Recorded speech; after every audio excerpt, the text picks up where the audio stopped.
ఇప్పుడే జీ5 app download చేయండి. చూడండి మీ ఫేవరెట్ టీవీ షోస్ ఎప్పుడైనా ఎక్కడైనా. నువ్వు చనిపోయావని తెలిసినప్పటి నుంచి నేనెలా బతుకుతున్నానో ఏమైపోతున్నానో నీకేమైనా తెలుసా?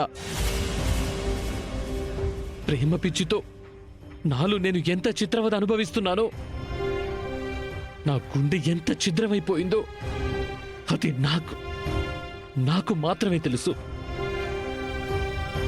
నేనింత నరకం చూస్తుంటే నువ్వు నాతో డ్రామాలాడుతూ నన్ను ఇంకా పిచ్చోని చేయాలని చూస్తున్నావా?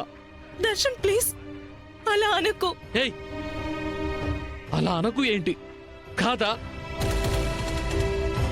లేకపోతే మరి నాటకాలన్నీ ఎందుకు? చెప్పు, ఎందుకు నువ్వు చనిపోయావని నమ్మించాల్సి వచ్చింది? ఎవరు నీతో ఈ నాటకాన్ని ఆడించారు? ఎవరిదంతా చేయించారు? చెప్పు సమీరా, మర్యాదగా చెప్తావా లేదా? లేదు దర్శన్, నాతో ఎవరు ఇలా చేయమని చెప్పలేదు.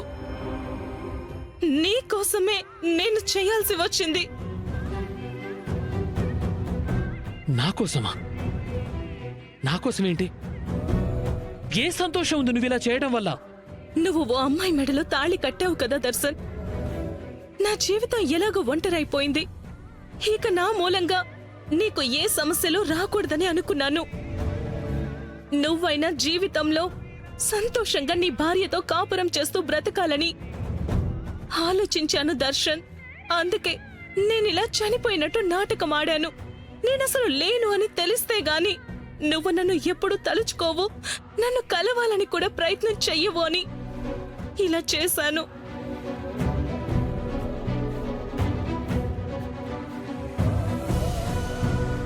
నీ లైఫ్ హ్యాపీగా ఉంటే అది చూసి అలాగైనా నేను తృప్తి పడాలి అని ఆశపడ్డాను. అంతేకాని నేను నిన్ను మోసం చెయ్యాలనో మభ్య పెట్టాలనో నేనిలా చెయ్యలేదు. అయినా ఇలా చేసి కూడా నిన్ను బాధ పెడుతున్నాను అంటే దయచేసి నన్ను క్షమించు దర్శన్.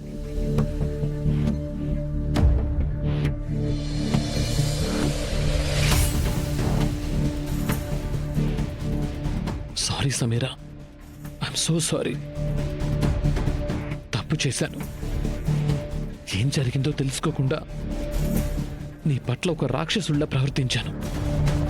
నన్ను క్షమించు సమీరా.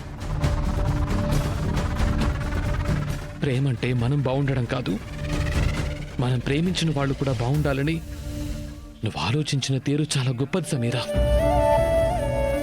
అంత గొప్ప నీ మనసుని అర్థం చేసుకోలేకపోయాను. కోపంలో చేయి చేసుకున్నాను. చాలా పెద్ద తప్పు. దయచేసి ఇంకెప్పుడు నువ్వు ఇలాంటి పనులు చేయొద్దు. నేను నీకోసమే బతుకున్నాను. నువ్వంటే నాకు ప్రాణం సమీరా. ఈ ఊపిరున్నంత వరకు నువ్వు నా గుండెల్లోనే ఉంటావు.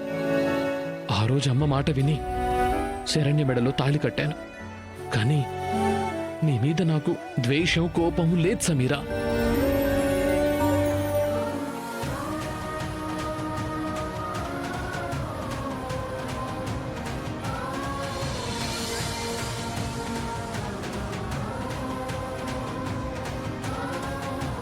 జీ5 యాప్ డౌన్లోడ్ చేసి అన్ని ఎపిసోడ్స్ పూర్తి ఉచితంగా చూడండి.